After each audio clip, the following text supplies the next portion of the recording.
Hello, just me again, and just wanted to bring you another little snippet. Not really a review today, or really anything coherent, to be honest. But I wanted to talk to you all today about something I noticed whilst I was watching, well, rewatching really, the live action Transformers series recently of the movies, of course. It'd be brilliant if they actually did a live action TV series. Hopefully without like Michael Bay directing, no, no, no, but getting some actual really good TV producers in on it.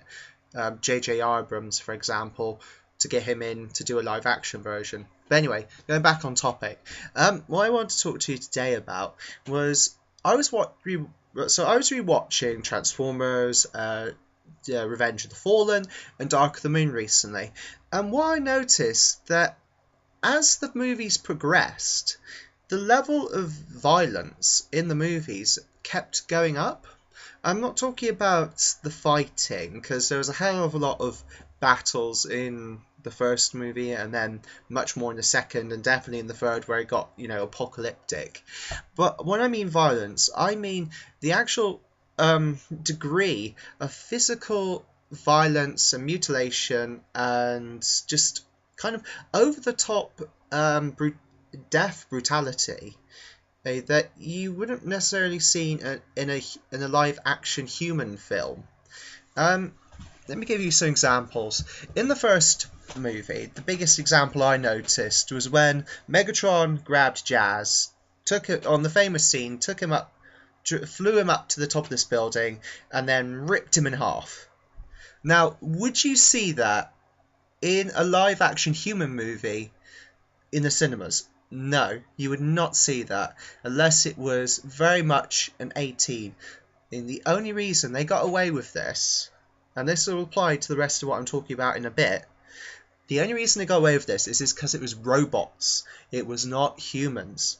And so for some reason, censors seem to believe that if it's something robotic or well, just generally something that's not human, if it's not human, the violent actions that you can see in Transformers or in any film where it's non-human creatures playing the parts, they're allowed to get away with mutilations and injuries that you would not see in a normal human context unless it was a much greater certificated film. Let's give you a few more examples of what I'm meaning. In Revenge of the Fallen, and the Optimus and during the fight scene in the forest, they're slashing each other with swords. They've got buzzsaws on chains for some random reason. And you'd think highly technological robots would have better, more technologically advanced ways of killing rather than, chained buzzsaws. Kind of a bit of God of War then, isn't it? Except more spinny. Also Revenge of the Fallen. And let's see. You had Jetfire in the last scene. He ripped out his spark chamber, his heart basically, and his body was then cannibalized by Optimus Prime for new parts. You wouldn't see something like that, a human sacrificing their life so the other human get his arms and legs, would you? That would just be freaky. And then there's loads of other violence, but what stands out particularly in mind is the last bit where Optimus Prime brutally kills the Fallen. I mean, he's chopping away his head, and then he practically rips it off, an execution shot and everything. And I actually thought, the first time I watched that movie, I thought, bloody hell. God, that's a bit violent, isn't it? He's leaking everywhere. That's the other thing. And what I noticed in this one, in the first movie, there wasn't all this blue blood, like spark fluid, energy fluid, whatever they call it. There wasn't any of this. Yes, and I personally think it is that they did Transformers, and they wanted to see how that would go, and what ratings and such they get with the censors, because Transformers is kind of their first outing with this. And once they saw what they could get away with and what the censors would allow, they started I wouldn't like saying humanizing, but they started giving a bit more organic feel. Remember the spaceship in Revenge of the Fallen with all the Transformer birth pods, or whatever you want to call them, birthing chamber things. There's liquids, it was organic, it was lifelike almost. It was about a kind of creepy aliens feel to it. And what I'm trying to get at here is they didn't have any like sparking blood or anything like that because it would be too realistic in the first film. Rather, but when they found out that was kind of alright, that's why they allowed it in the second film. I'm not actually saying it's alright. I'm saying this is kind of, like I said, they're what they were learning to get away with. And moving on to Dark of the Moon, we see even more graphic violence going on. Megatron's walking around with graphic injuries. Sentinel Prime, I think that his name was Sentinel. He did some execution shots on Ironhide, and Ironhide was actually rusting. I mean, if that was a human, they'd be literally rotting away, and you would not see. No, you would never see that in a major release, unless it, oh god, unless it was super R-rated and only a midnight showing. What else? You had the Autobots that were captured by Decepticons in the city during the last battle. Execution shots. Yeah, again. So what I'm trying to get at here is, I was noticing a lot of really graphic, brutal violence within the Transformers live-action films that you wouldn't necessarily see in a film certificated to their level that was live-action with humans in it. And when has this actually ever been acceptable? Because it's still the violent acts, and they're still humanoid, they're still human-like.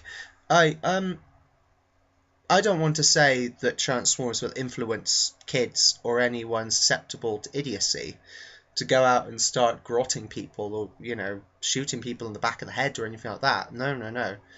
I mean, by the way, also, I mean, how many headshots, exploding heads do we see in Transformers movies? We saw more than a couple, I'll tell you that much. I'm not trying to say, going back to it, I'm not trying to say that it will encourage people to do this, but it's worrying that they still think they can portray these violent acts without somewhat concern that, it will encourage people of a loose mind, sort of thing. I suppose I'm just a bit kind of about it. I know there was violence in Transformers G1. People were getting knocked around, people getting hit and everything. Look at Transformers the movie. The old movie. I'm not talking about the live action trilogy. No, I'm talking about the classic animated one. Optimus and Megatron both got brutally savaged. You had Autobots dying everywhere. Everything. That was quite a shocking animated kids movie. Just in the sense of the scale of the slaughter, it added real impact. I think that's the other thing. Was it necessary to have this level of gratuitous violence and such? Which, I suppose saying that though, I mean, I suppose they're trying to portray it as realistic, but I felt still some of it was a bit gratuitous and more aiming towards the gung-ho kind of person. Not trying to be stereotypical here, but the usual kind of macho guys that like to go and watch those action movies or watch them together at their homes and stuff.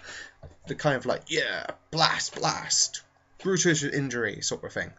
I'm not trying to be stereotypical, but I suppose they were just trying to cater to that demographic. Michael Bay has now got his hands on Mutant Ninja Hero Turtles. Also, God knows what will happen. That's always been kung fu action-y, but Michael Bay loves explosions, kaboom, etc. How on earth you can have explosions in Mutant Ninja Teenage Turtles, I have no idea. But he will find some way to get them in there, because he will not be satisfied with just all the great little weapons they used to have. Their katanas, their javelin staffs. Hell no, you're gonna have rifle katanas and javelins that been around with explosives strapped to the end. And oh lord. So yeah, I suppose just to finish off this small, musing segment, because that's really what this has been. This has more just been a musing on like the fact that there was gratuitous violence within the Transformers movies, and kind of why there was so much. Which, just to finish off, I suppose at the end of the day, they've done these movies now, and they're kind of out there for all to see. Um, yeah, but again, I don't think you'd ever see this at a similar certificate. I could be wrong. I could be wrong. I could be talking out of my bum at the second, to be honest. Perhaps I have forgotten several fellow films that have humans in it that do horrible things to humans.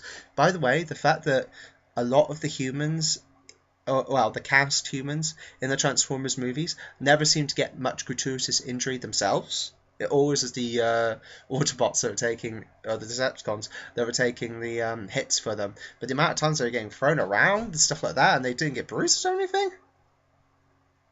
Psh. Oh dear. But anyway, I think I'll stop this now, because I think I've made all my points. Alright, catch you soon.